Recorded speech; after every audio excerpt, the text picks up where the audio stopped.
Well, yeah, certainly. I mean, it was our fault. We made a mistake. Spotter said it was clear. It wasn't clear, and, I didn't want to tear my car up, tear his car up either. I respect everybody, and I demand respect. And, I apologized to the guy when he came over the car, explained to him what happened, and then he took it to another level when he started calling me an idiot and whatever else. And I don't appreciate that. I'm not going to take it. I told him how I felt. I called him out. He didn't show. And so I'm good with it if he's good with it, but I'm not going to be disrespected by no means. Yeah, I guess I had a dinner date at Applebee's last night that I didn't find out until it was too late. It's a shame. Love their riblets and boneless wings, but... Well, all right, folks, welcome back to Meet Me at Applebee's, your number one unrefined motorsports podcast. It's Brien here with Rob and Ashley. We got Darlington to talk about because I was there. A bunch of other stuff happened, and I don't know. We're here to talk about it. So, folks, how we doing this week? Good. That caught me off guard. I wasn't ready for that, but excellent intro, Brien. I'm feeling pretty good. How you doing, True Love? I'm good. I'm just here to listen to Brian's fried pimento cheese adventures. Yes, I'm very excited to hear about your return to Darlington this year. Mm-hmm. Yeah, it's the first time I've ever done 2 races there. I mean, they've only been doing 2 races a year for the last 5, but I haven't managed to catch both of them till now. So yeah, I didn't want to say anything last week when you were outlining your travel plans, but I definitely had a twinge of nervousness and anxiety that I carried all week until you made it there.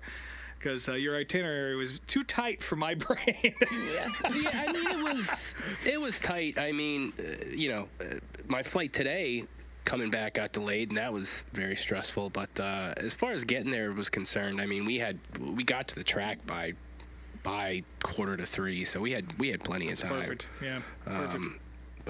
We'll get into that. There's other stuff to talk about. Like ARCA. I didn't watch a goddamn second of that. Yeah. ARCA. It was 2 ARCA races this weekend. Wow. Double the ARCA. And what happened, True Love, as our resident ARCA expert? Well, according to the highlights. So there was one race. It was the ARCA West Series, which you usually don't pay attention to, but since they were running Portland and Xfinity was in Portland. Yep. The only note I have is that about halfway through the race, Annunziata ran Swalich off the course for the lead. Good. And then on the very last lap, Annunziata was leading and Swalich paid him back and ran him off the course and won. So Perfect. just ARCA things. I feel like I was there. Yep. How was DuQuoin? And then race 2 at DuQuoin on Sunday night at the same time as the Southern 500, which is an interesting choice. A little dirt racing in Southern Illinois. It is a dirt race, I guess. That doesn't make sense, but it seems like Saturday would be a better choice. But one would think. My only note is Brent Cruz? Butterbean won. Oh, shit. It's one or the other. Bean Nation. That's good stuff. That's all I got. ARCA happened. 2 of them. Twice. That's perfect. So the Xfinity Series was in Portland too, right? Oh, I skipped the truck race, didn't I? Yeah. Yes, you did. Yeah. And you did not go to the truck race, right, Brian? No, I flew right in Sunday morning, so Yep, that's right. Saturday was a big flea market day for me. I had to be there for that. Nice. I didn't watch this one either, so. I watched most of it, and it seemed like it was Lane Riggs' race to lose. I mean, he had the lead the majority of the day. I mean, I think he got a flat towards the end of the race that kind of screwed his day up. And Caden Honeycutt, I think, was involved in that too. There was some truck laying down debris, I want to say. So. No. That gave Corey Heim his 8th victory of the year, which is a bit of a surprise. Again, I definitely thought it was Lane's day and had like 3 bets on him, so that was a bummer. But yeah, what are you gonna do? The new Sheldon Creed. Well, he's actually got some wins, so there's that. That's true. There was a moment where Chandler Smith scraped the wall pretty early in the race, and then he pitched a fit on the radio because he was upset that NASCAR didn't throw the caution because he lost a lap or something. And then his truck was like, fuck you, I'm not even going to go back out there. So Cool. he's out of the race. Don't hit the fence. Don't hit the fence, yep. Harvick and Todd Bodine were in the booth, so the booth was actually that's cool. Listenable for once. Was Jamie Little present or not present? She was there, but she really only got a couple words in between those two, so. And Timmy Hill was fastest in practice and got himself an 8th place finish. So Wow. The Intimidator strikes again. Damn, that's awesome. Yep. Good for And Timmy. Trevor Bayne was also in this race. He finished Yeah, 5th. he got a top 5. Yeah. Nice. And then LaJoy Corey was LaJoy up- finished 20th. Perfect. And then cried about it. He was in the top 10 for most of the day that I remember. I don't know what happened to him at the end. He was. He said he got I think it was a restart violation that he was crying about. Oh, that's good. Yeah. Love that. Yep. Cool. So that's the trucks. Now moving on to the Xfinity race. This was a shit show. Yeah. Like, I mean, we all knew it was going to be Connor's race, like, and he led almost all of it. But in the meantime, you had cars going off the track. Seemed like every lap somebody was off the track. At one point, somebody caught the track on fire. Hell yeah. And then they didn't even throw a caution for it either. The No, I was saying firefighters just let it burn hosed it out. off through the fence. Yeah, it's fine. They're not running there anymore anyways. It's fine. And let's see. So... Speaking of fires here, did I see that Matt DiBenedetto caught his little tootsies on fire? He did. He did. That was a confusing moment for like everybody watching because Everyone. like they showed him getting out of the car very hurriedly and he kind of fell out of the car, you know, not in a Connor Zilic way, but just kind of like stumbled getting out of the car. And he had a fire. I don't know what the hell was going on underneath the engine, but he had a fire that got into the cockpit and was like engulfing his legs. So he like got out and he's just immediately started taking off his heat shields and like rubbing his feet and stuff. But the thing is, nobody knew what the hell was going on. Like, this was kind of like last week where, you know, half the field directs and we don't get a replay or anything until 20 minutes later. It wasn't until it seemed like 10 minutes later that, you know, because they went right to caution right to commercial when that happened. And then they showed the restart and everything, and then they finally talked to Matty once he got out of the infield care center, and he explained everything. But yeah, his car caught on fire, and you know, which you know, kind of figured that's what happened, but it was just still confusing. There's a bee in there. Yeah, NASCAR took a while to throw that caution, and then they're just showing a clip of Matty D sitting in the grass massaging his feet. I was like, what the fuck is going on? Yeah, well, can't win, He's get some having a TV little- time. Little only feet session. The only time when it seemed like Connor was in danger was towards the end of the race. I know it was in the last stage. Couldn't tell you which lap, but there was a restart where Austin Hill got a great push from Carson Kvapil. So Austin Hill was fine. He didn't do anything bad Saturday. Give him credit there. He didn't wreck anybody or do anything bad. Nice. But then I think it was Kvapil got into Connor and sent him off into the runoff area of turn 1, which we later learned he actually tried that in practice to see if it was going to be faster to go that way, and turns out it was. But he lost the lead, and he had it looked like a bad tire rub with like, it must have been under 15 to go.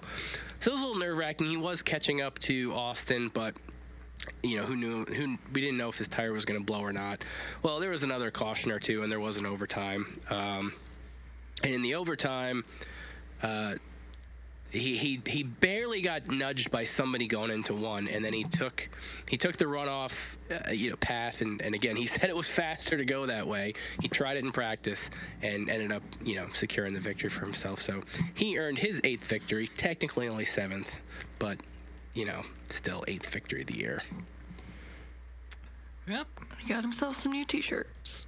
He did. Should have fucking been sent to the back and everybody else for cutting that corner, but whatever. Yeah, because he didn't even technically do the whole like I don't know what you want to call it, but there was like a chicane set up that you had to kind of weave through if you went off track there, and he only the went little through like Joker half section. of it. Yeah. But they weren't calling any penalties for that at all. Yeah, all they should have day. sent half the field.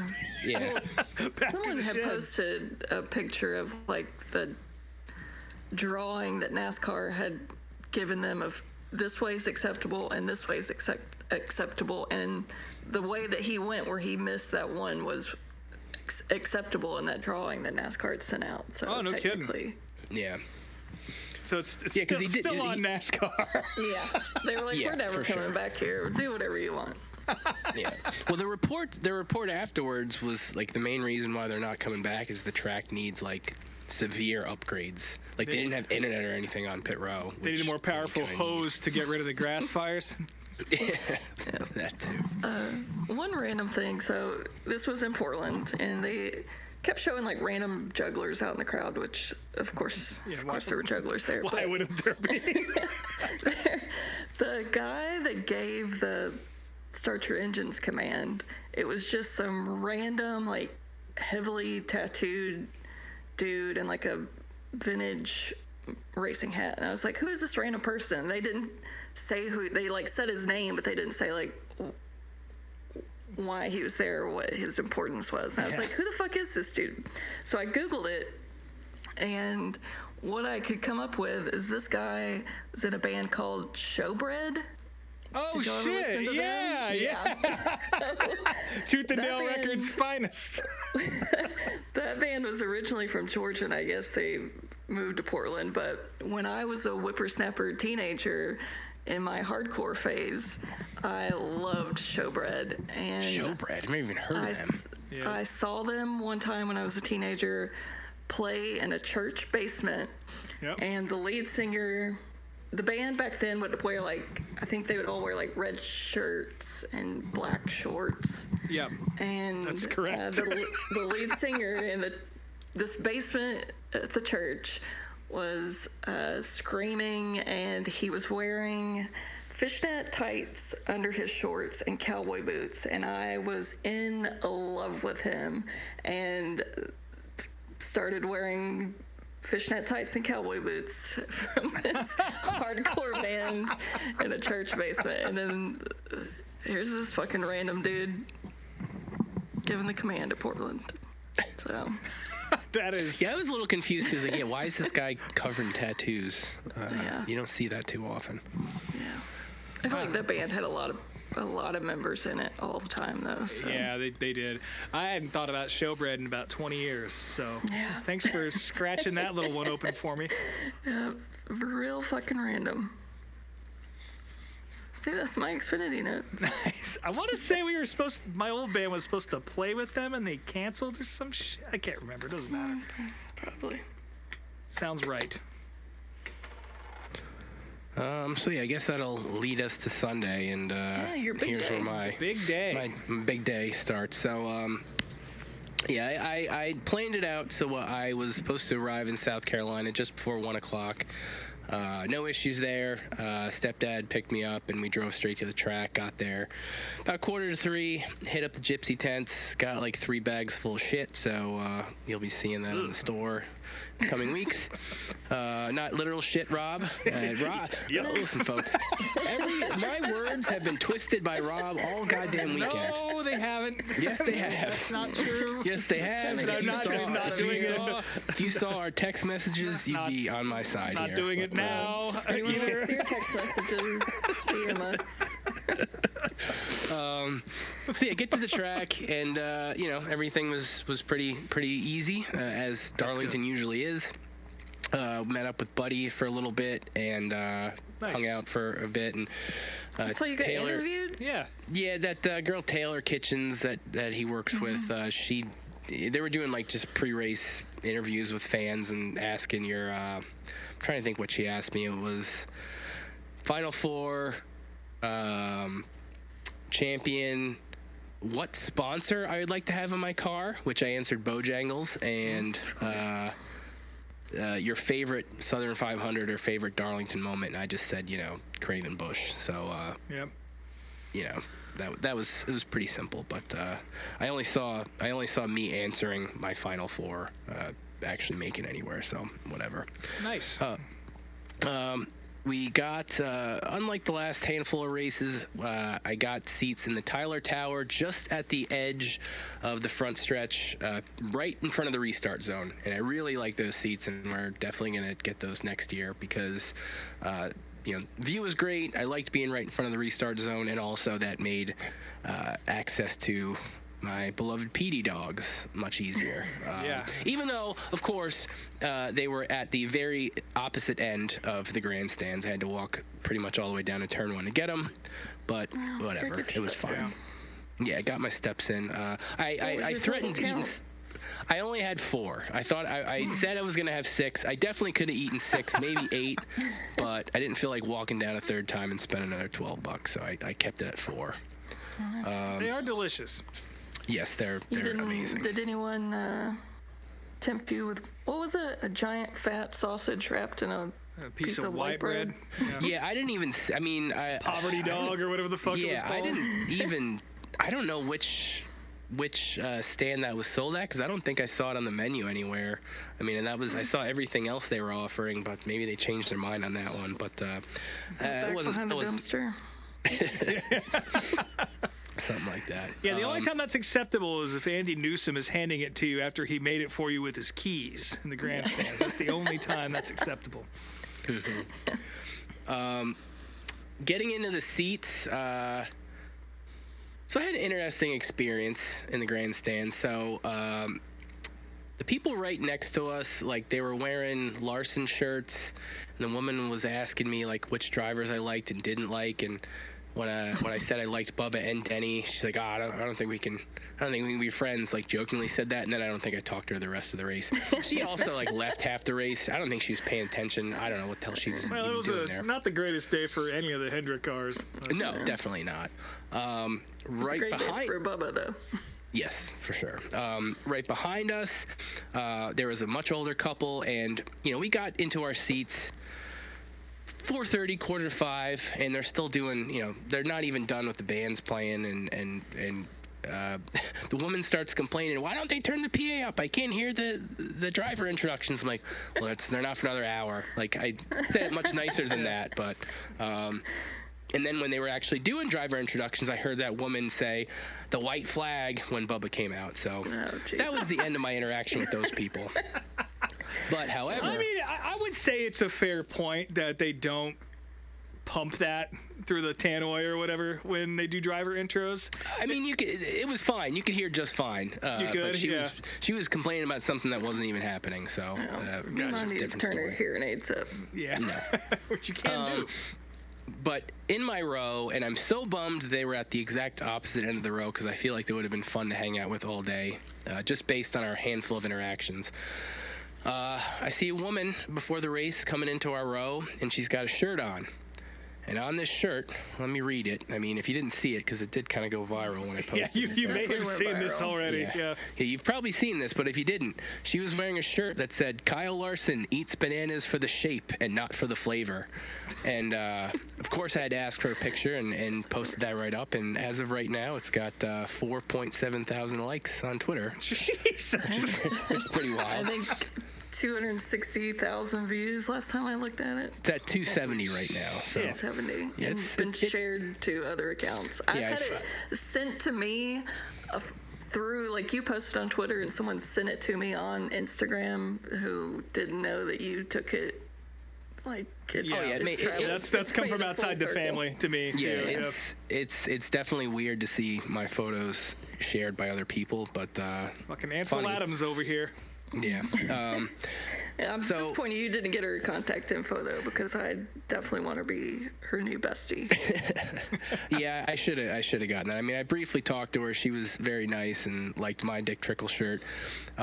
it was her and her boyfriend, and then I have to assume it's her parents because the dad was wearing a Fuck Kyle Busch shirt. So 2 people wearing very aggressive shirts together, like they have to be related. Yeah, it's a family tradition right there. Yep. But they were cool, and like I said, every little interaction I had with all of them, they were all just very nice and funny. So wish I could have partied a bit harder with them, but they were cool to be in the same vicinity with. Yeah, it's always good to get sat next to folks you can get along with. Sometimes it doesn't go that way, or they're just dead and boring, but yeah, it's always a nice little treat. Yeah.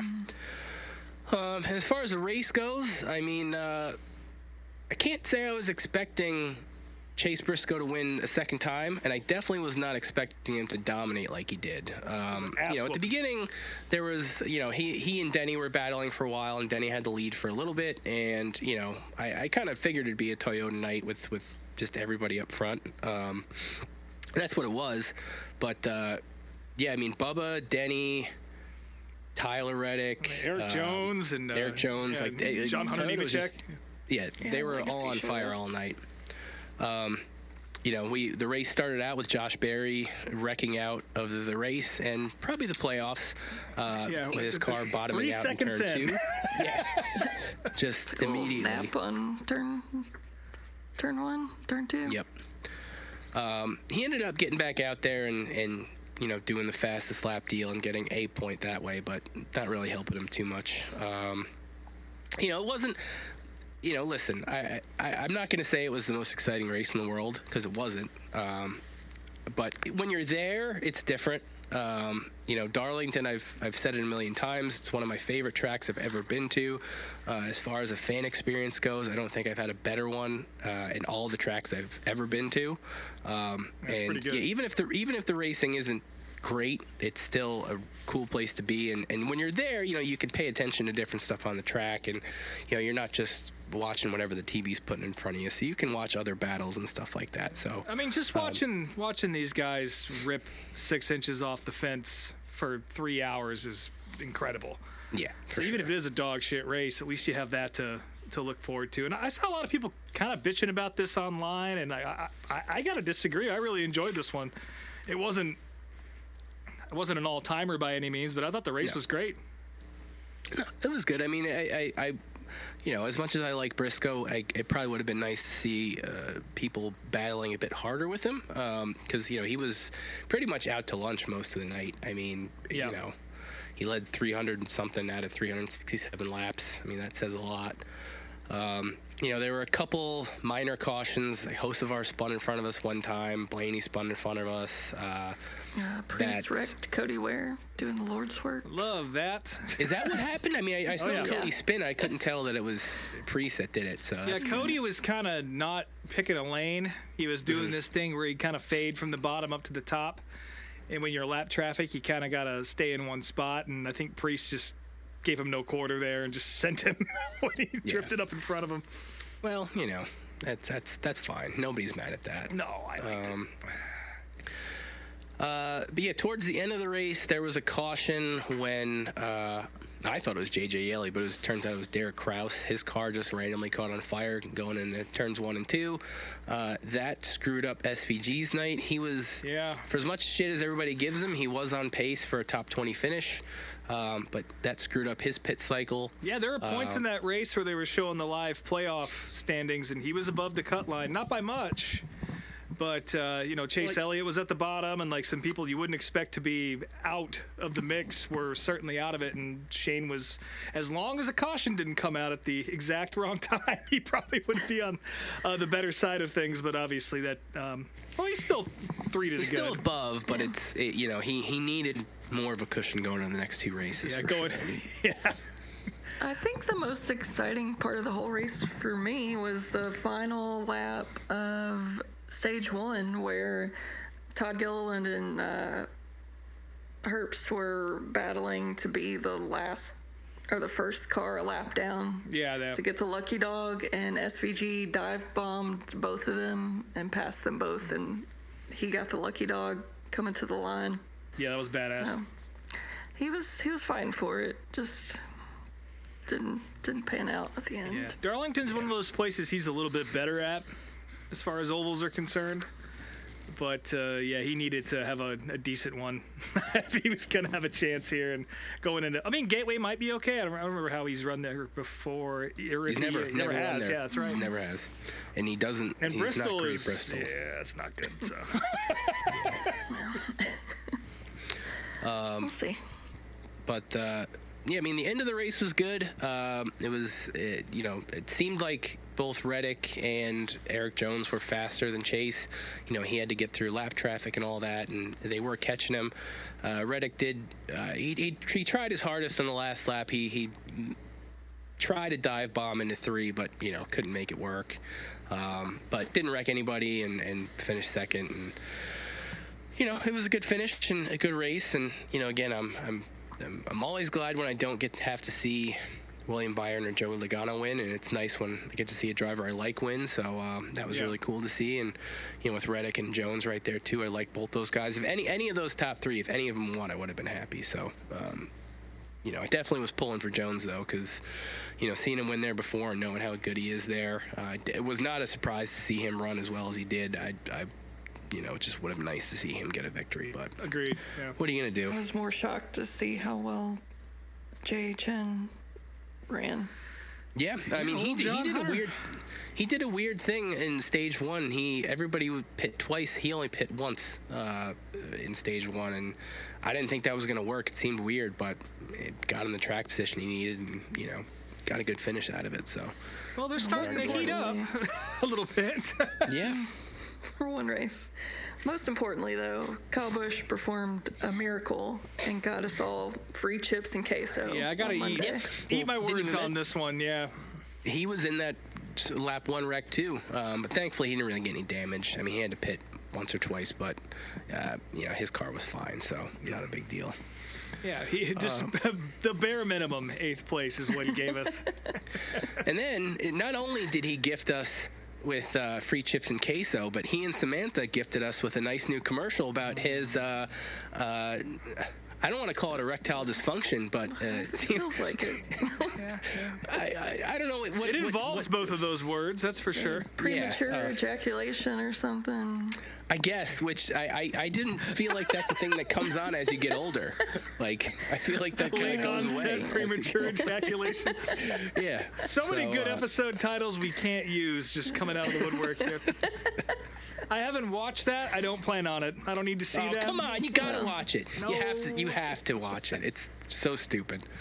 But yeah, it's great. Listen, I want what they have. Speaking of Gibbs drivers making content, we're going to talk about Druski hanging out with Ty Gibbs. Okay, so before the race started, I knew that Brien couldn't see the TV, but I knew Rob was watching, so they showed Ty Gibbs during the anthem, and he's standing next to this fucking critter of Good a man. Old boy. And I was like, did y'all just see this creature that Ty Gibbs is standing next to? And then I found a screenshot of it, and I sent it. And to me, I was like, I have no idea who this is. I thought it was just another, like, stereotypical social media influencer trying to be, like, over-the-top rednecks and bullshit that I have no interest in. That's not who it was. Turns out it was a black man. Black man. mean, yeah. That video dropped today, and it's ridiculous. Whoever his makeup artist is deserves a raise. Incredible. Yeah, that's probably the best makeup job I've ever seen, and I guarantee once the Bubba Wallace white flag truthers see that video, they're going to have a absolute meltdown on social media about that. So. I, for one, enjoyed it. I'm sure we'll post a couple stills from that. But my God. I enjoyed the moments he spent with a couple different memas. Yeah. That one lady sitting on his lap smoking a cigarette. Yeah, that was good. Thanks.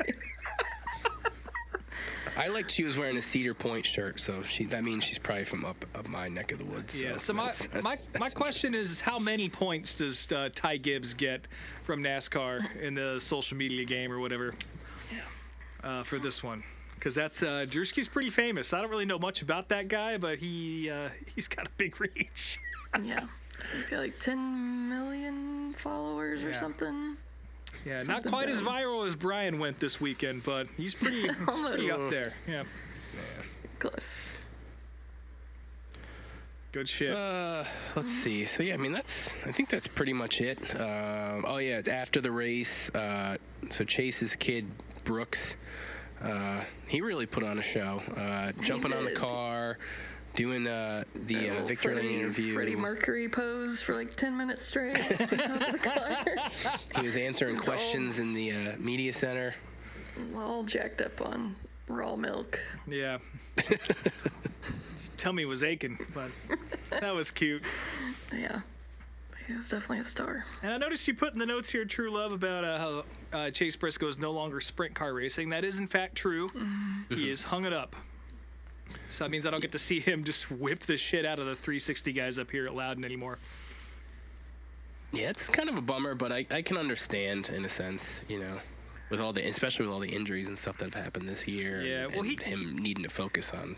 He went in depth on the Dale Jr. download about his decision-making process with that, and just basically how it's real difficult to just show up. Unless you're like Christopher Bell or Kyle Larson, it's real tough to just show up and be competitive with these guys who do it 100 nights a year for a living. Mm-hmm. And if you're only running for 7th, 10th place, whatever, then what's really the point in risking it if you're not going to get the return you want out of it? Yeah. So, again, I hate to see it. Obviously, I love sprint car racing, but probably the best bet for him, especially after, I can't believe I can't remember his name. The Gibbs engineer who got paralyzed in a midget or in a sprint car. Mm-hmm. He works directly with him, so I'm sure he's got a little bit of extra motivation to not do that to himself. Yeah. But yeah, that'll be a shame. Hopefully, he does keep his team open and.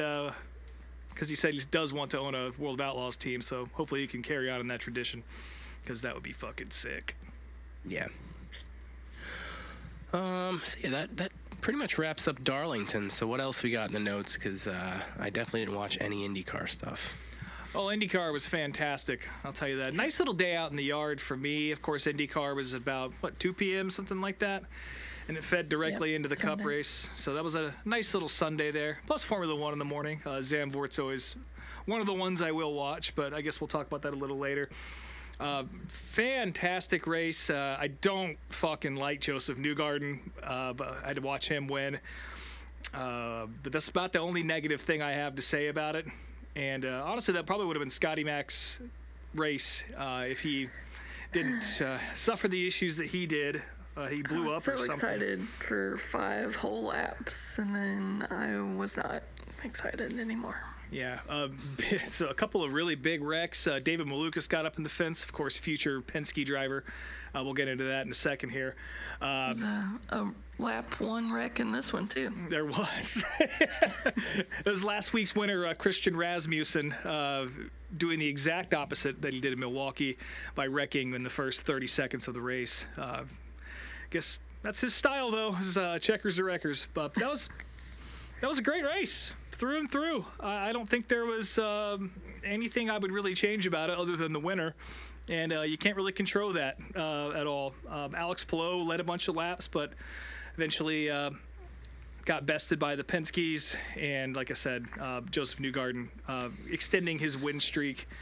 And getting a second win for Roger Penske this year. And that's the season. Alex Palou was champion like 6 months ago, but still a great race. And I don't know. To see Will Power lead for just a second before he had a slow pit stop or something. Yeah, he overshot his box, and I pretty much threw it out the window for him, and then immediately went into a meeting with Roger Penske and the brass and got fired.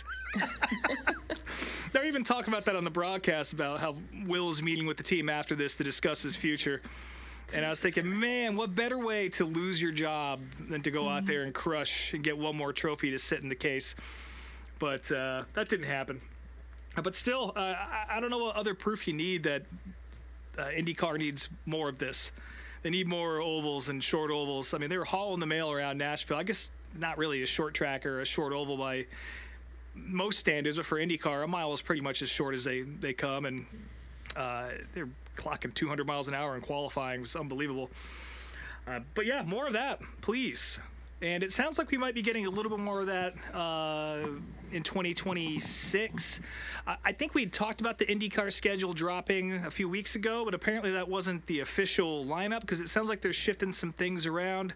And the biggest piece of information coming out of this is that IndyCar will be returning to Phoenix on the same weekend as the Xfinity Series. So it'll be a giant deal with Cup Series on Sunday, Xfinity IndyCar on Saturday, and I think trucks are there on Friday night, if I remember correctly. Damn. And it sounds like Fox is going to start trying to do this more often so they can kind of double dip with the production crews and the folks they send out there. But, I mean, if it means going to Phoenix, I'm all for it. If it means more ovals, sure. Yeah, so Phoenix and Xfinity on one day. I've heard some people kind of questioning why you would do that instead of splitting it across weekends, but let's be honest, nobody really went to the IndyCar races at Phoenix when they brought it back a few years ago. So I think this is a smart move, and it gives me a nice little doubleheader of racing from the same track, even though it's not on the same network. But, yeah, good shit all around. I'm very excited for that. Of course, as we mentioned just a few seconds ago, Will Power losing his ride. No indication of who's going to take over, but it does sound like it is going to be either David Malukas, but also Rinus VeeKay announced today that he's not returning to DCR, so he's kind of in the frame as well. I guess we'll see who fills in for Will and where Will goes and who fills in for or steps in for Colton Herta, because it sounds like he's going F2 racing for some fucking reason. I mean, obviously, the reason is because he wants super license points so he can race in Formula One for presumably Cadillac, which is Andretti, at some point. Is he even any good? Colton Herta? Oh, yeah. His record doesn't really display the speed, and Andretti's IndyCar program has not been top of the heap for the past 3 or 4 years, but Colton's very talented, and he's very quick, but I'm a little confused. I mean, this is a huge risk to be taking. I don't know if you guys know anything about the super license system in Formula One, but you acquire points by winning races and performing in championships, and different championships pay different points. Obviously, F2 is the series where you would gain the most points to qualify for this. IndyCar is rated lower for some reason. NASCAR, you have to win like 13 championships to get a point or some bullshit. I don't know. It's very Eurocentric and focused on the FIA's model, which I suppose makes sense because they're the ones who makes those calls. But it sounds to me like, from what I gather from internet sleuths and journalists online, that all Colton really has to do is just run some free practice sessions in a Formula One car, and he could probably get the 6 points that he needs to qualify for a ride.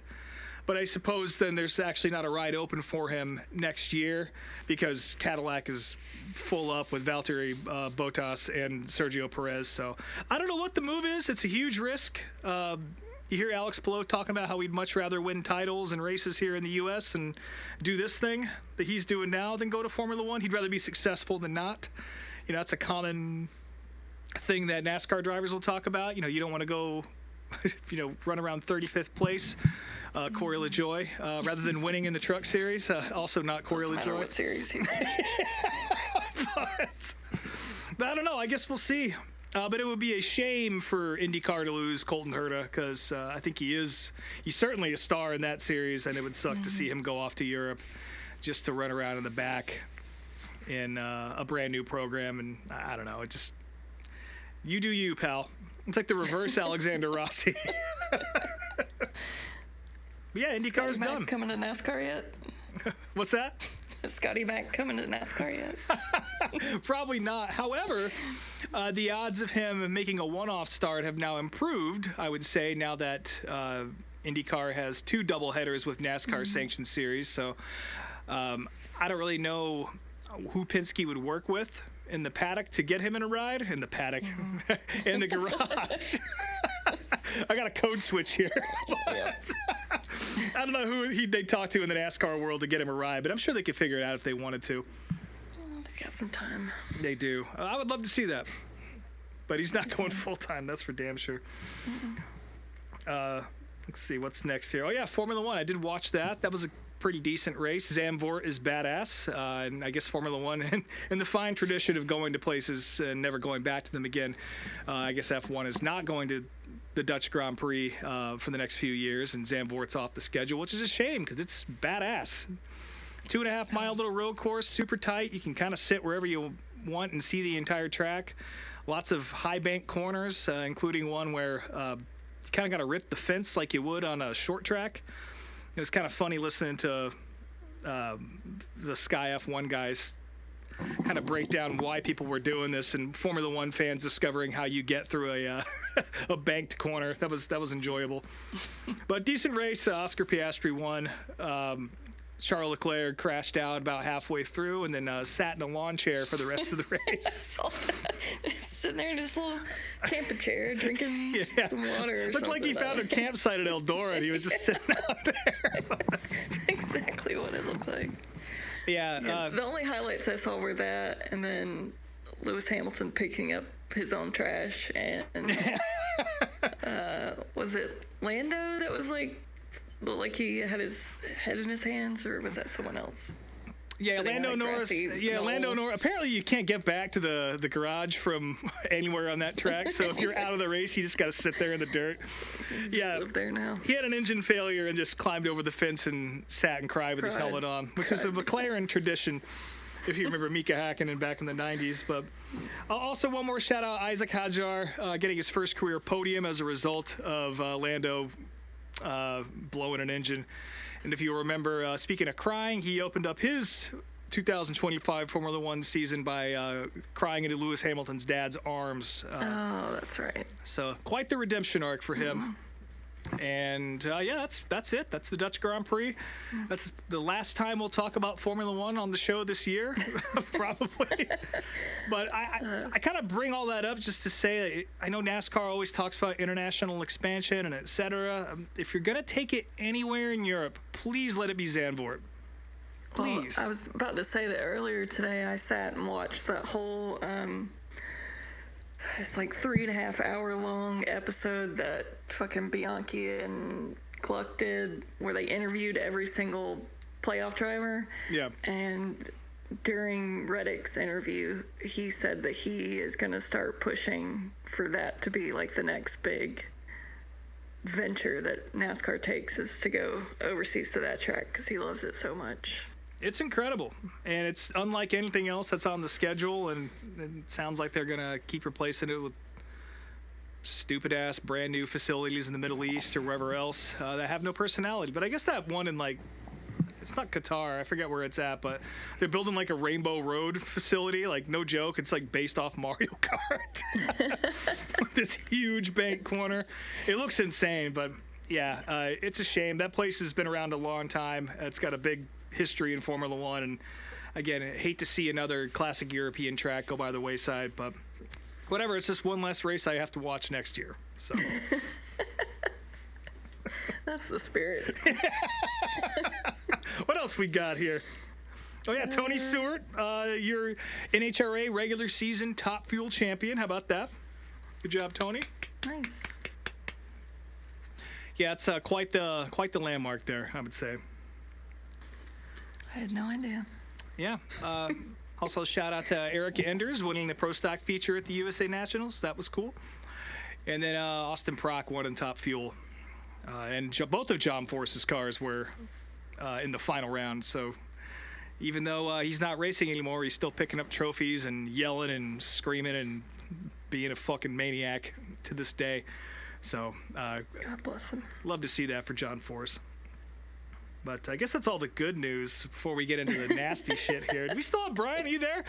Yeah. Yeah, I'm here. I Okay. was just Dying. sick. So, yeah, Okay. basically. So, yeah, I don't even know where to start with this one.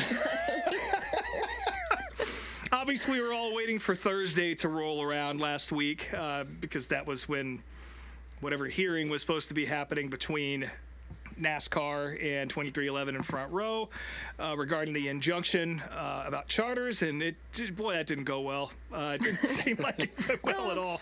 It got spicy. If you're into soaps, yeah, it got soapy. A lot of the documentation and text threads and messages and internal communications started to leak out after this, and wow, these fuckers don't like each other. I forget who it was on 2311. It was Polk, right? What's his name? Curtis Polk. He said they were talking about how they can get what they want from NASCAR, and his suggestion was, well, Jim France dying is probably the best place to start. You had Michael Jordan calling people fuckers and pussies and just, yeah. Bob Pucker's making us play Wheel of Fortune. Yeah. That's what bleeped out words he was trying to convey to us. And thanks to Kelly Crandall for actually clarifying that. Yeah, thanks, Kelly. Man, it's nasty. Another choice quote from Denny is him saying that he loathes the France family. Very deep disgust with them. I mean, which it all makes sense. Relatable, all relatable content. Well, it was interesting to see that both the Steves were kind of almost defending the drivers in some of that correspondence. Yeah, What's starting to caught in the middle. Yeah, exactly. It kind of sounds like the France family and the actual family and ownership, they want to go scorched earth with this and make this more of a big bill kind of operation, my way or the highway, fuck you kind of deal. And then Steve O'Donnell and Steve Phelps both understand that's not going to work. And they're kind of stuck in the middle. And them in a conversation with the Prime executive, I don't know who that was, they redacted that, but... no, it's not the Prime executive. It's the guy's last name is Prime. He is...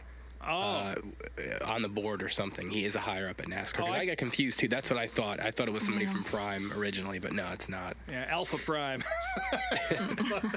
He's in there for some reason.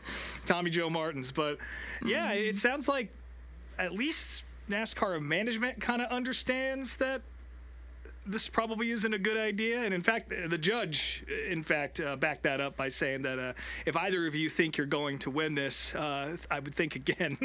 Because it sounds like both sides have a valid case and no one's going to walk away from this happy. Yeah. If this actually does go to trial. So... I guess 2311 brought up the Golden Code, which is NASCAR's plan to continue operating cars themselves without team owners. God. Yeah, ask Tony Stewart how that went. It's pretty wild to see that, Denny has been talking about this stuff for a while, and now it's finally starting to come to the surface. Like, this isn't just bullshit. Like, this is actually what they want to do, and it is absolutely insane to see the takes coming from people defending NASCAR here. It was a lot of them. A lot of the ones that I saw were just people like, well, that's how you run a good business. Okay, are you Jeff Bezos? Like, do you fucking understand? Like, it's not how business works for most people. And when you have a monopoly, it's not good.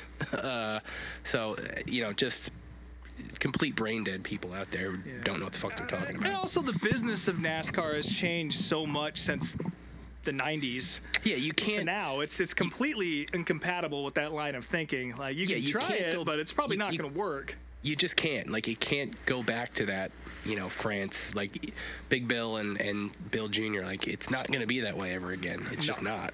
No, there's way too many hands in the pot for it to work that way. It's not just the France family and Winston saying, do whatever you want, we'll pay for it. There's a lot of, there's TV deals now. There's billions of dollars coming from a ton of different people who have a say in this, and it's just not going to work that way. And not angry ass Michael Jordan is involved now, so that's not happening. Another reason I was pulling for Reddick on Sunday, but yeah, of course. My favorite thing about any time that any of this lawsuit stuff comes up, my favorite thing about it is that Jeremy Mayfield will pop up out of nowhere to take any opportunity he can to shit on NASCAR. Yeah. Call me. Let him have it. Let him have this moment. I'm fine with it. Yeah, fucking A. So. But I guess we'll see. December 2nd can't come soon enough. We'll see if these guys figure it out before then. But there's still a part of me that, yeah, I mean, it's probably going to go to trial, but there's part of me that feels like maybe NASCAR realizes that this really isn't a good idea for them. Yeah, well, like, as much as they want to fight it, I feel like, because I think for as much as the two teams, much as they have to lose, I think NASCAR has more to lose if because they're going to have to start selling tracks and change all sorts of shit within their organization if they lose. So part of me feels like they might come to the table with some sort of settlement. But well, I mean, there is some signs of that already happening. With NASCAR did agree to not sell or move any charters around until 2025 was over. Yeah, whatever that means. It could mean any variety of things on the scale of legalese, but they have kind of put a pause on moving forward with some of the sales they were talking about. So that indicates to me that maybe they're flinching a little bit. But again, none of us are legal experts, so who knows? So we're just going to sit back here and enjoy our popcorn and PD dogs and watch the shit burn down for the next few months. Yeah, we did have Delana Harvick just post a gif of a guy eating popcorn. So me and her are one and the same. 100%. And speaking of being one and the same, this is a really bad transition, but excited to announce the return of Meemaw's Soaps this week. Meemaw's Soaps is back. I think old True Love has collected her favorite bits and bobs from across the internet, and she's going to share them with us now. It's real quick this week. A couple real dumb things that I wanted to share with the class. No one will care about this except for me, but it does pertain to a actual soap.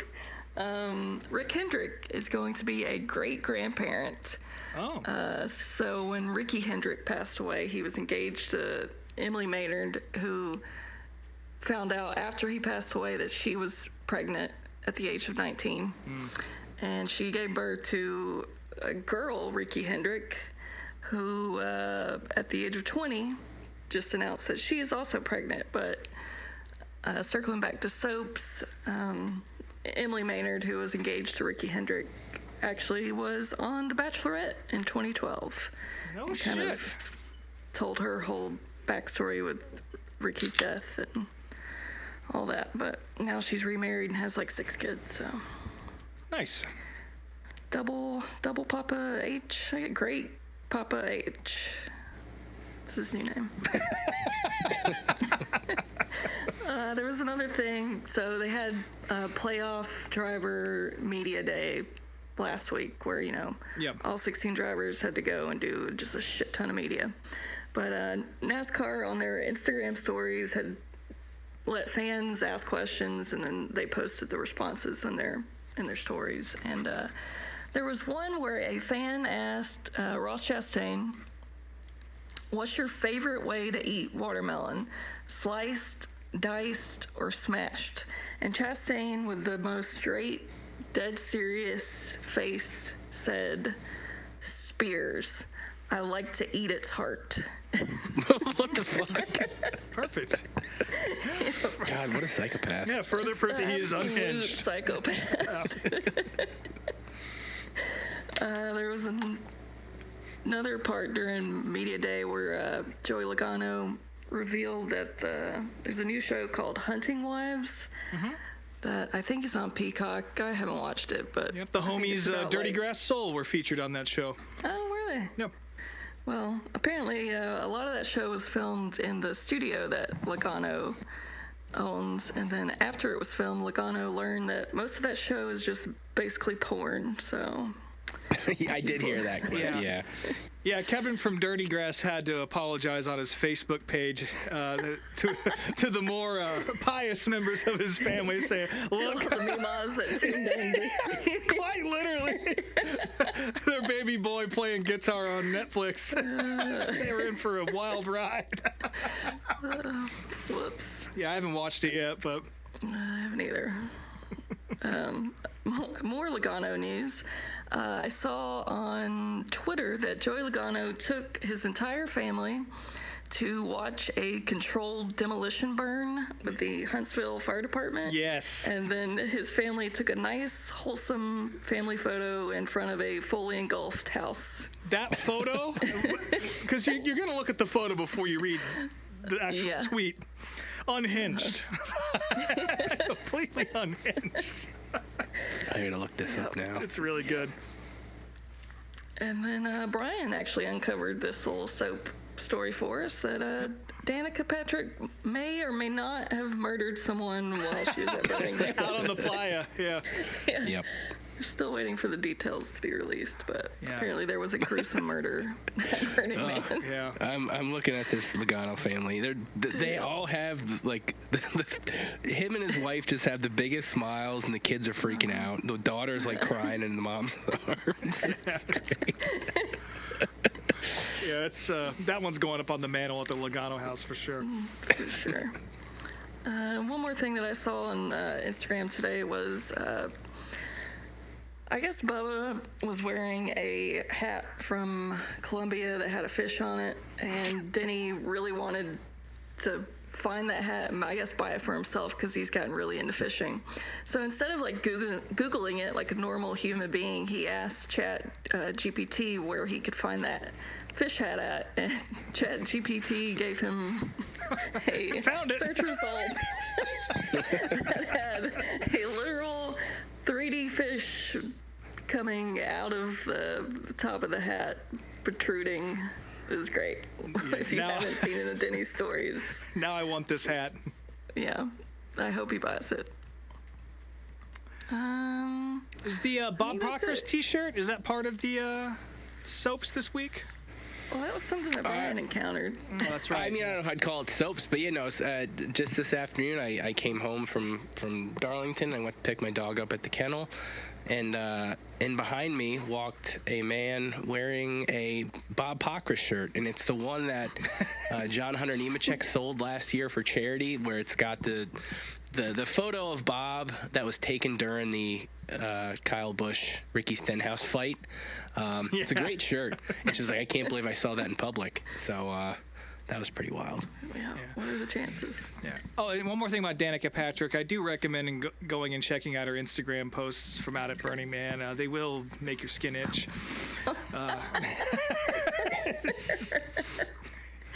Just completely untethered from the reality that we all share.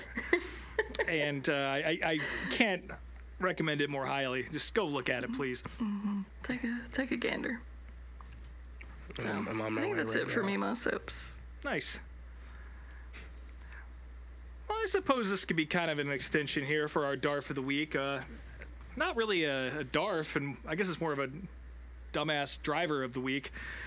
This week we have Jesse Love featured, of course, Richard Childress' hot shoe and guy I don't like very much. He tweeted out in regards to a question about, actually, it was one of those threads where people were asking for unpopular opinions. With the picture of that guy standing up and probably saying something racist as shit in the town hall meeting. And he says, I like the one race championship. Okay, that's fine. But I don't understand the 3 race championship format lovers. Either make it 1 or 36. Also, when this one race winner take all shit started in 2014 when Harvick won, bet everyone thought it was sick. I was only 9, so I don't know.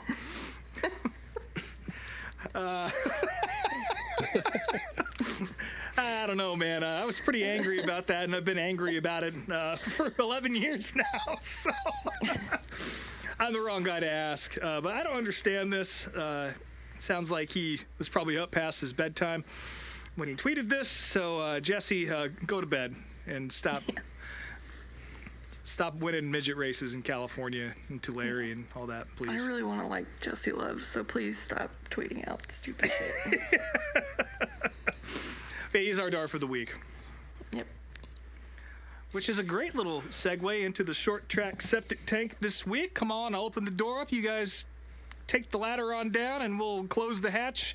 And Brian's going to kick this off with a little news from Lebanon Valley. Of course, that's only about 3 hours from me. And they hosted Mr. Dirt Track USA. And the stars and cars of the big block modifieds were out there putting on a show. And what happened, Brian? I mean, it was a pretty decent race. I'm pulling up the results here. Colby Schroeder, who is a newer Lebanon Valley local, Yep.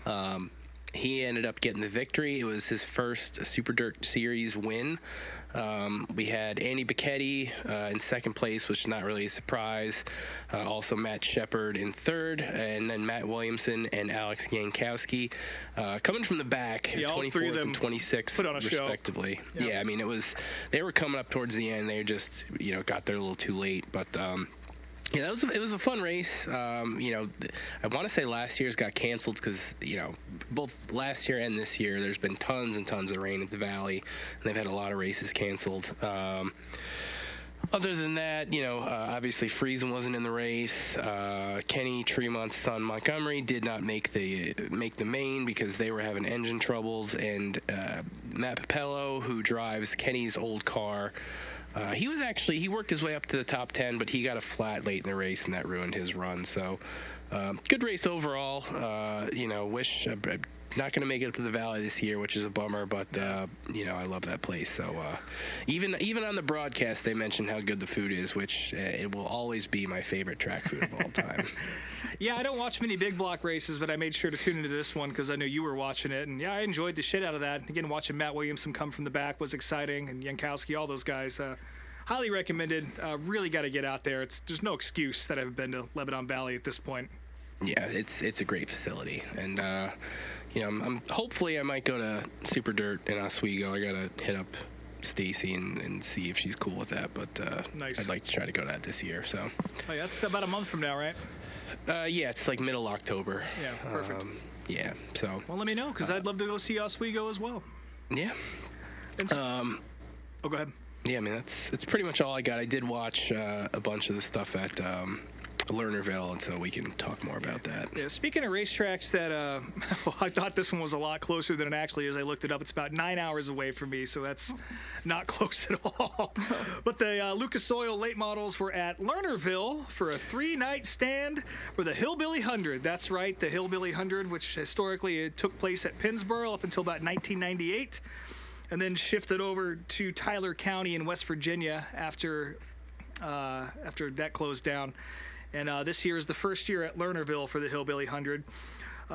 Good shows all 3 nights. Of course, Ricky Thornton Jr. picking up a win on Thursday night, and then Garrett Alverson, my favorite New Mexican, now that Johnny Scott's not driving anymore, picked up a win on Friday. Love to see that. Lots of pomp and circumstance at this that, of course, every racetrack tries to spice the show up and make it feel like a big event, and Lernerville was no exception to the rule here with events such as the Hillbilly Fashion Show, where they wheeled out a flatbed truck with a bunch of people dressed up like extras from the Beverly Hillbillies. And the woman taking a shit in the outhouse won the competition. I think she won $100 for her troubles, so congratulations. First big feature win of the night. We'll post that on there. New septic tank mascot. And on a little bit more of the traditional side, of course, Don O'Neill was out there driving one of his old late models from, I think it was 1980. That thing looked fucking badass, and he led the field on the pace laps and spent a lot of time down in the infield signing autographs for the kiddies. Love to see that. The real deal, Don O'Neill, on the property. Everyone loves that. The feature The guy itself. behind him in this picture looks like he's taking a piss. Yeah. He does. Yeah, he Funny really stance. does, doesn't he? No hands. But the feature itself was pretty good. Ricky Thornton Jr. starting on the front row, but immediately losing like 3 or 4 spots off the trot, which would not be good for the rest of the evening if that ended up playing out. But there was a wreck. Again, this is kind of a theme of the weekend. A wreck about 30 yards into the race, and so they re-racked him, and then Ricky got a good start and led most of the race. Jonathan Davenport was really giving it his best, and there's a lot of yellows and restarts, and I've actually texted people asking how many more times do you think Ricky Thornton Jr. can make the exact same restart by cutting down to the low line and ripping the berm and keeping Davenport from getting him underneath him. Eventually, JD figured it out and was able to get past him. Kind of not really a tight slider, it was very clean. And then Ricky got back around him on the crossover and just about sent Jonathan Davenport off in the woods. Kind of look at that in a couple different ways. It looked kind of intentional, but then in his victory lane interview, of course, Ricky Thornton ended up winning the race after that. JD kind of backed off or just lost his momentum and could never really catch up. He said he just didn't know he was there and didn't hear him and to his right until it was way too late. And Jonathan Davenport kind of, in his interview, he backed that up as well. Didn't seem malicious, but I think a lot of folks thought that was Ricky just playing dirty.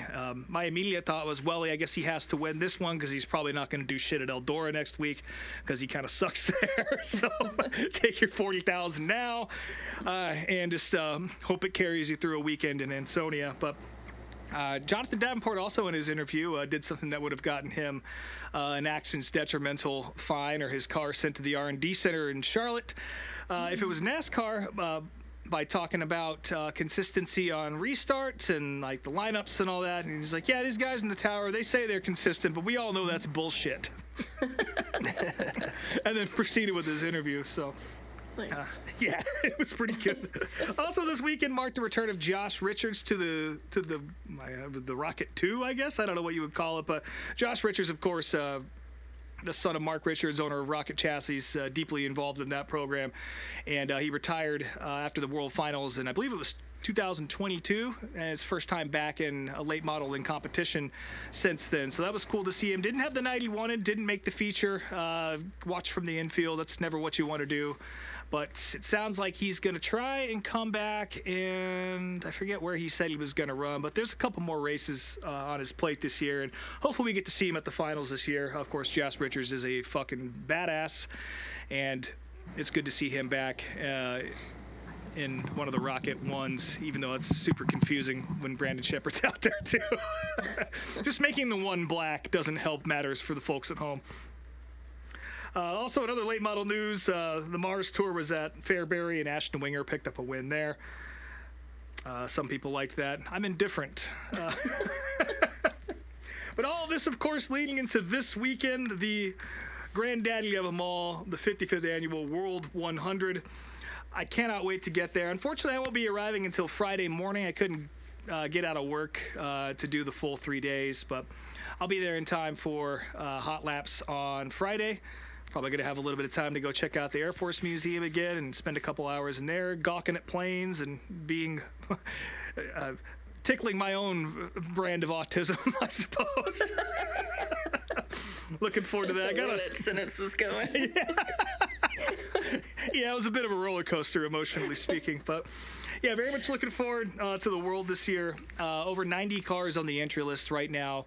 No real surprises. Basically, everybody who you'd expect to be there is going to be there, and that list is only going to keep growing.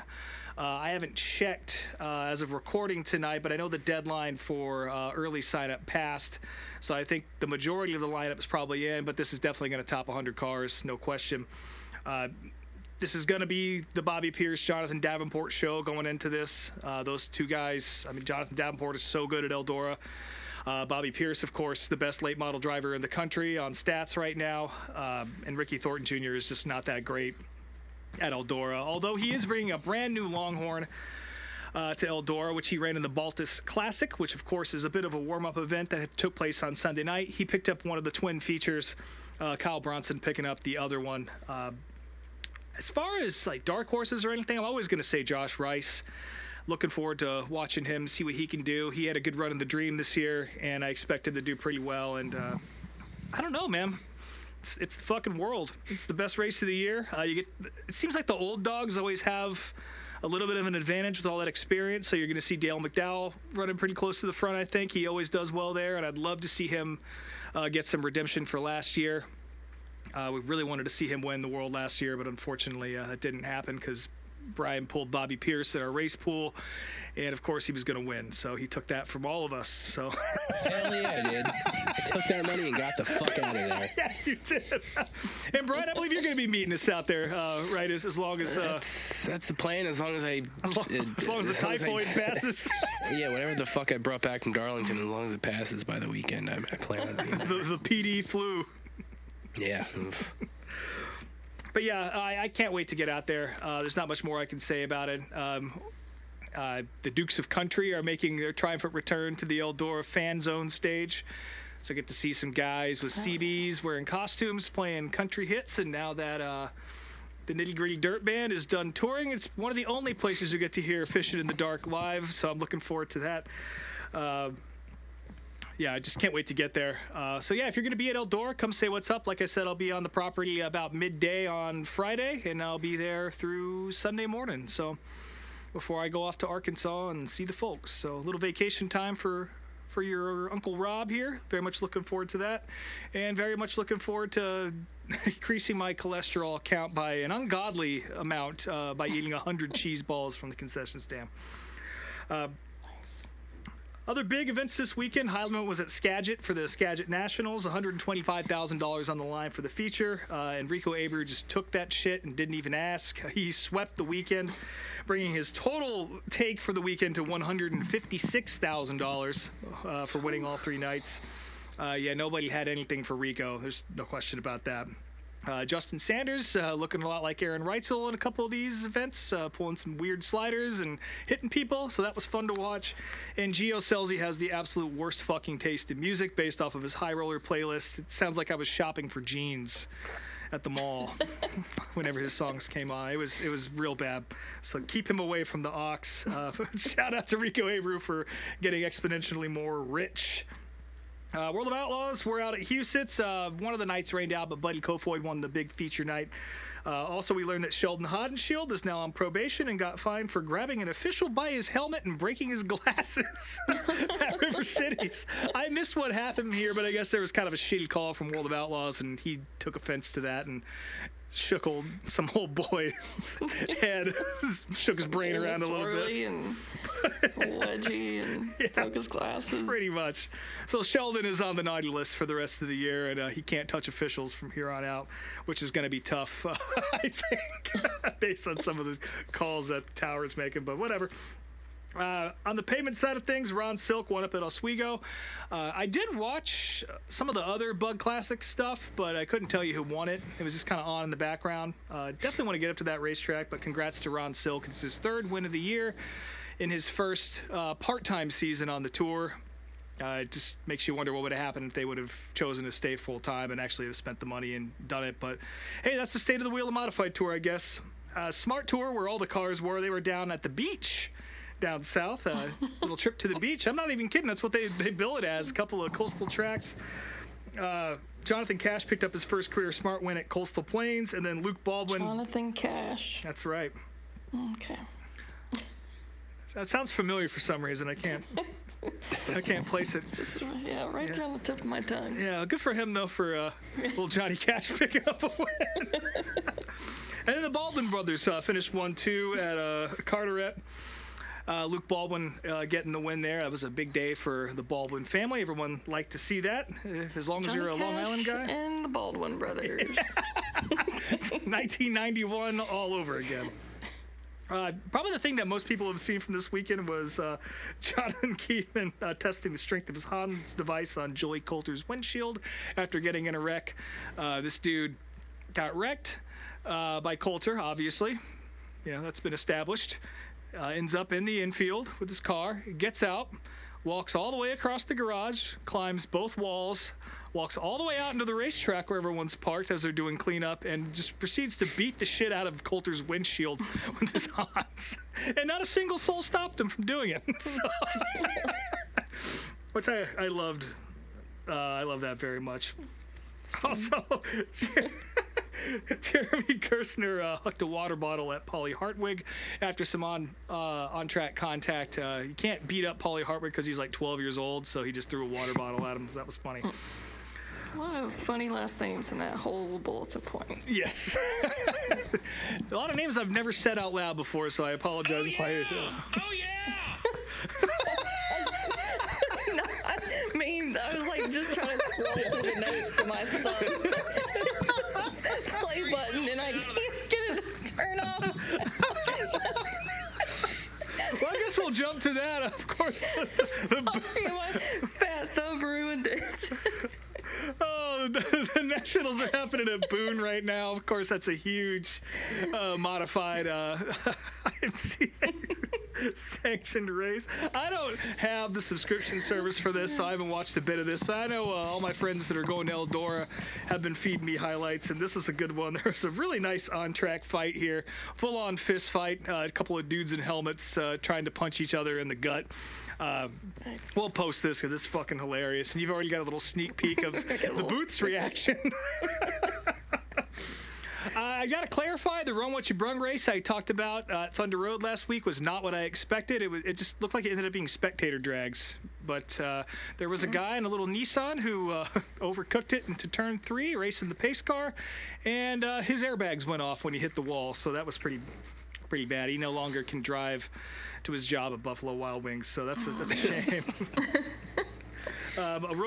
You sent us this one, True Love, a Rogue water barrel. One of those barrels he was talking about at Anderson apparently got hit and took out some people in the pits. So keep your head on a swivel, folks. Yep, bound to happen. Yeah. Fucking disaster. On Facebook, Danny Dietrich, of course, my least favorite Pennsylvania sprint car driver, retired one of his cars and did it by doing a shot of Rumplemints on Facebook. So I really appreciate that. And then in a bit of not funny news, Chase Johnson, of course, we talked about him a few weeks ago. He was at a NASCAR race. Chase Johnson's a sprint car driver who got paralyzed from the waist down at Skagit last year, I believe. He was at Sonoma and got into it with the security guard, and the security guard tipped his wheelchair over and knocked him out. It's a whole thing. He's suing the shit out of this guy and all the companies involved, so good for Chase. Hopefully there's a legal fund that we can donate to, because I will post the shit out of that and give my money to that, because fuck those people. I had one random note, too, for the septic tank. Keelan Harvick won the pro late model race at Florence this weekend, the Cars Tour, and Danica had to give him special permission to be sprayed by champagne. Yeah, he was spraying the champagne out there. That was awesome. Other team members, so. It didn't look like it was the first time he'd done it before. No, it did not. I think they practiced at home, but that was cool to see. Also, one of the pace trucks got put on a tow truck because it ran out of gas. That was kind of funny. Oh, I missed that. Yeah, I didn't watch that race, but I did see the highlights, and I did see that video of Keelan spraying champagne. I thought I was going crazy for a second. I was like, there's no fucking way they'll let him do that, but they did. So God bless short track racing. Which also, there is throwback to last week at Owasso this weekend. A 14-year-old won, so hopefully Arthur was not in attendance. Yeah. Brian, if you could look that up for us. Yeah, we're gonna need. I did try looking up if there's any fallout from that, or if there's like a medical report from Arthur, and I couldn't find anything, unfortunately. Damn. Well, hopefully there's ample body cam footage of all the attendees, and we can get to the bottom of this. And hopefully that kid stayed in the pits. Yeah. But, a lot of racing this weekend and a shit ton of racing coming up this weekend. Too much to talk about. Obviously, the World 100 is dominating my sphere. But also the Tusky 50s at Port Royal. High-limit sprint cars going down to the porch to see what they can do down there. Tusky 50, one of the biggest races of the year. And we'll be watching that on my phone in between heats at Eldora. Also, the NASCAR Wheel and Modified Tour goes to Riverhead, and the Smart Tour is going to be at Caraway. And again, like I said, there's a bunch of other shit going on. Is Gateway a short track? Do we count that? Sure, why not? It's a mile. Who gives a shit? Christopher Bell is going to win that race if they can figure it out. But that's the short track septic tank. And now we're going to watch some classic Fox TV from our childhoods. So before we get into that, I just want to post a little update on the lawsuit stuff. This must have came out this afternoon. I missed it. So Jeff Gluck, this was a quote. It was actually to Jenna Fryer, but the Spire co-owner Dan Taurus. What was released in that case is very inconsistent with what they, NASCAR, say privately. And so I need to understand, who am I dealing with? Is it the people we meet with privately, or is it what you say when we're not around? So that's interesting. That's interesting. Also, one more thing from the septic tank. Tim McCready's car for the World 100 looks fucking badass. I'll be buying that T-shirt. Yeah, he just posted pictures of the shirt, and it's like even the graphic itself is like a throwback to the 90s. So yeah, I'll be picking that up for sure. $30 to T-Mac immediately. Mm-hmm. But yeah, so Titus.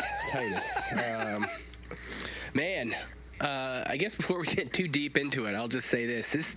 I can't say it held up as well as I thought it was going to. I was wondering what you guys were talking about, because this is exactly how I remember it being.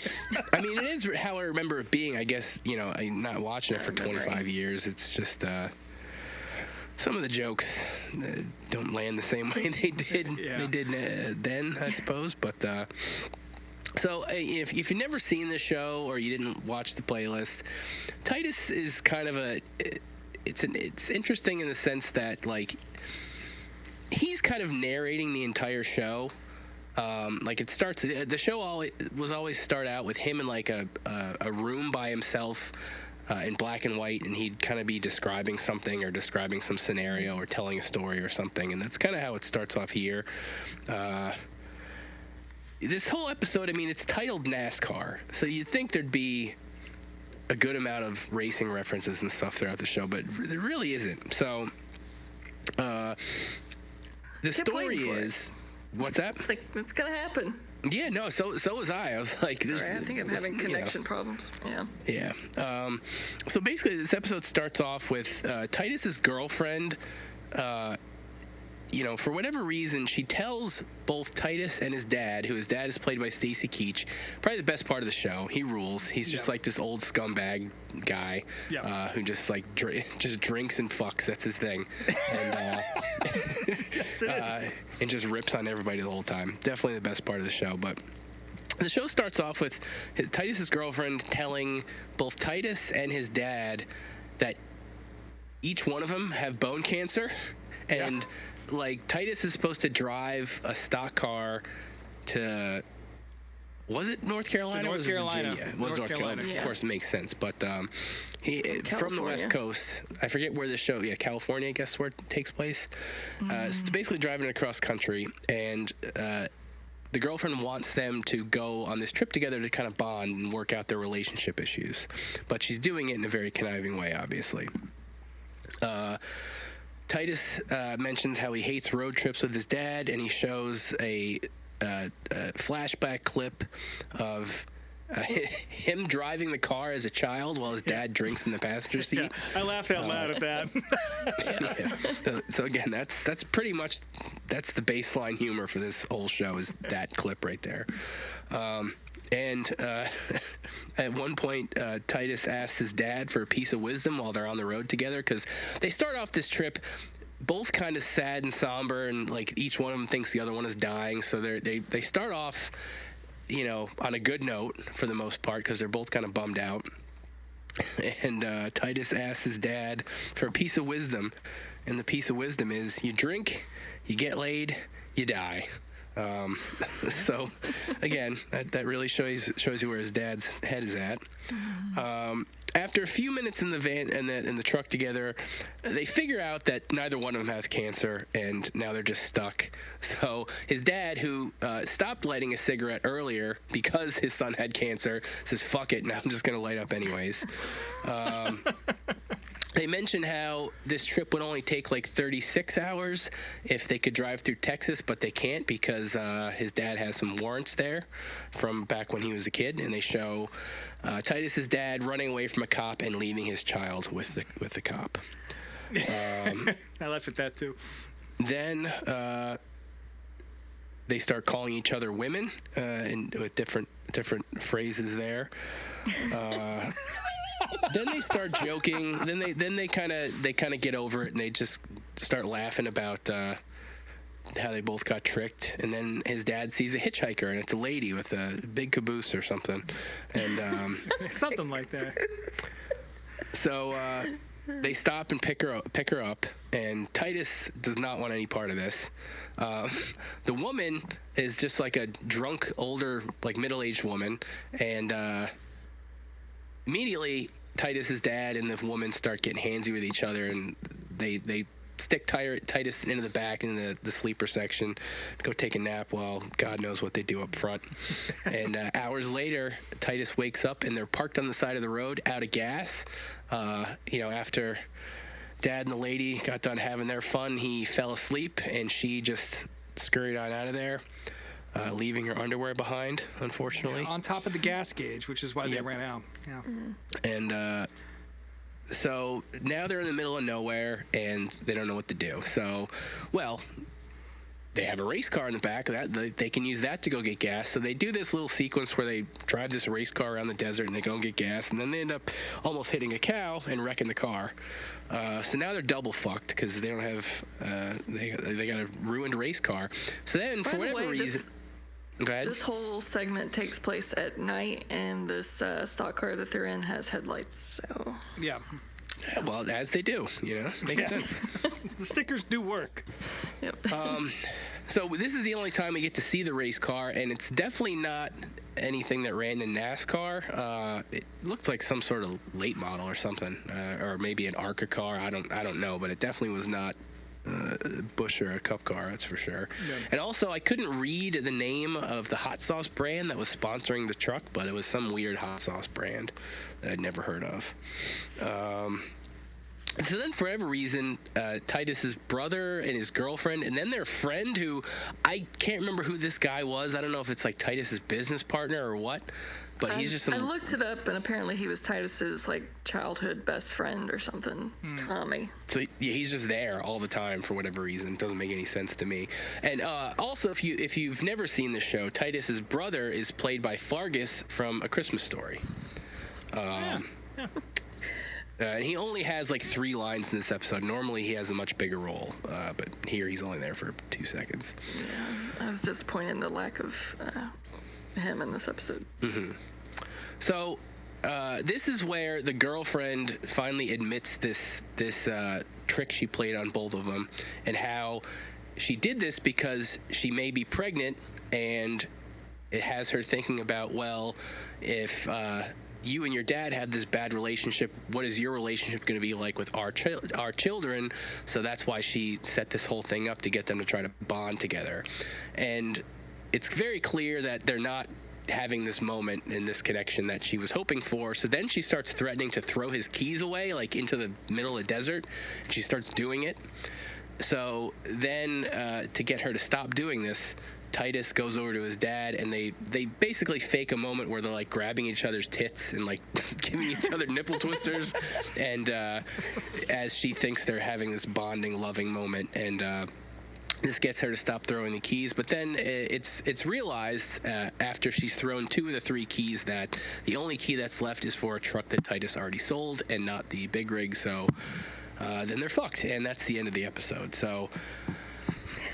For an episode titled NASCAR, there is about a minute, maybe, of anything regarding racing. Well, his buddy does repaint the car, but then he puts Titus's face on it. Mm-hmm. Oh, he does? Okay, I missed that part. But that's it. Yeah. That's 30 seconds. Also, they were going to fix and repaint the car in the trailer, which, that's how that works. Mm-hmm. Yeah. I didn't hate it, but I definitely didn't like it as much as I liked it as a teenager. That's for sure. I liked it better than last week's video. That's for sure. Yeah, I mean, it was definitely more palatable than that, for sure. Yeah, I don't think I'll be going back and rewatching the entire series after that. But when this episode ended, I was like, just flabbergasted. I was like, wait, where was the NASCAR in this episode? I was like, so I spent a few minutes like Googling if there was like a part 2 where they actually go and deliver the car, or if, I was like, I must be missing something. They must not have posted the whole episode, or like, where is the NASCAR in this episode? And is that it? So, yeah, I felt like I was just left hanging there. I wasn't a big Titus fan when it was on TV, and I'm still not. This didn't convert me. I will tell a quick story though. In Albuquerque, in my punk band days, there was a band in town called Danny Wynn and the Earthlings. They're like a ska band. And this ska band started because the lead guy, Danny, he tried to write a theme song for Titus, for the show, because he was a big Chris Titus stand-up fan, and he heard about the show, and he's like, oh, I could do something with this. And he wrote this song, and obviously it was not the theme song for the show. But he enjoyed making ska music so much, and why not strike while the iron's hot, because this is trendy. He just formed a band around this particular song. I'm going to send you guys a photo of Danny right now, who looks kind of like Titus. A little bit. Maybe we'll post that. Let's see. And a fedora.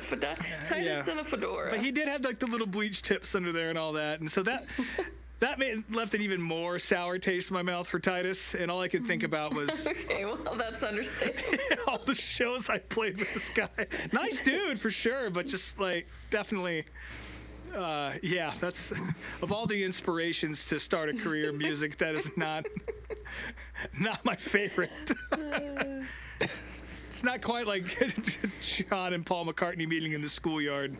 It's definitely much lamer, but yeah, I can see why Titus didn't make it. Like, it's not horrible, but it's very much of like the Fox cookie cutter like template of the time. That era, yeah. Like all the vignettes, like that's definitely a Family Guy thing. Yeah. And like the sort of nu metal soundtrack at the beginning, and just like everything about it, like the rude dad, which is ripped straight from that '70s show. Or that's how I read it anyway. It's just there just wasn't much to it, and I can see why it didn't make it. There was definitely a line where he threatened to put his foot up his ass, which was straight from the Red playbook. What was it, Red Foreman? Foreman. I kept calling him Red Farmer in my head, but that's not right. Yeah, Titus. It's on YouTube now. That's how popular that show was. It's on YouTube. Well, Yeah. What you got for us next week, Brian? You want to watch an episode of La Femme Nikita? Is there a NASCAR-themed episode of that? Did you find the secret part 2 of this episode for us? No. So I've got something a bit more palatable and back to actual racing stuff. So we've got Bristol next week, and this coming week, World 100. So let's combine those two things. I've got two different dirt late model races from Bristol. I've got nice. The 2001 ADRA feature, the Battle of Bristol. But then the other video is from 2000, and this one is actually fan cam footage. This is the 2000 Have a Tampa race, but it's camcorder somebody's weekend at the race. So nice. Two dirt late model rate videos from Bristol for next week. Beautiful. Yeah. Can't wait. Yeah. So yeah, with that, I mean, Rob and I are going to be at Eldora. True Love, you doing any racing stuff this weekend or no? Nope. Coming to Eldora. I wish. I'm trying to go to Bristol next weekend, but I don't know if that's going to work out or not. We'll see. Damn. I will not be there this year. I can tell you that much. Yeah, I won't either. And I think I'm done with Cup races for the year. Four. I'm trying to think. I want to say I went to 4 last year. I can't remember, but yeah, 4 is a good number. So yeah, I'm done with NASCAR for the year. Just dirt. I think I might be done too. I'm going to Loudon, that's for sure. I just don't know if I'm sticking around for Sunday. Which, by the way, I forgot to mention this in the septic tank. Local hero Mike Christopher Jr. Of course, nephew of Ted Christopher, and Mike Christopher Sr. Of course, car builder for Teddy. He's making his truck debut at Loudon, so I'm very excited for that. Nice. Kid's a shoe, and I'm excited to see what he can do on a bigger stage. So I forget who he's driving for, but yeah, very exciting news for me in New England. Cool. I can't believe you might not stick around for Sunday. What? Yeah, really. The race is not that great at Loudon. And we're not camping this year, that's the thing. So. Oh, that's right. Yeah, I'm going up to I'll be doing the dirt track race on Friday night because everybody wants to go to that. And then the modifieds race at 9 a.m. on Saturday morning, so I'm just going to sleep in the car. And then we'll see. I'm sure I'll end up going, let's be honest.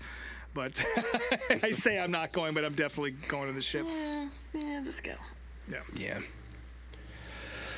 Cool. Well, with that, as always, you can follow us on Instagram at meetmeatapplebees, on Twitter at meetmeatthebees. I am Speedway Screens on all the things. SpeedwayTSJ.etsy.com is the shop, and MMA Applebees at checkout for 15% off. And over to Drew. My feed keeps out, so I'm not even sure if I'm here or not. Oh, you are. Don't follow me. Wow. I was going to say she's faking audio difficulties to get out of this. True love. Yeah, it's been going in and out since the septic tank. Nah, you're good. Look at you. You're having now that I got a new laptop and everything, all of my problems, your phone's going off, they all went to you this week. That's funny how that works out. Yeah, it sure is. Snake Mountain _True Love on Instagram. Yeah. I'll give it to him. Yeah, don't follow that. Ramos _unofficial. I'm gonna blame. Who are you going to blame?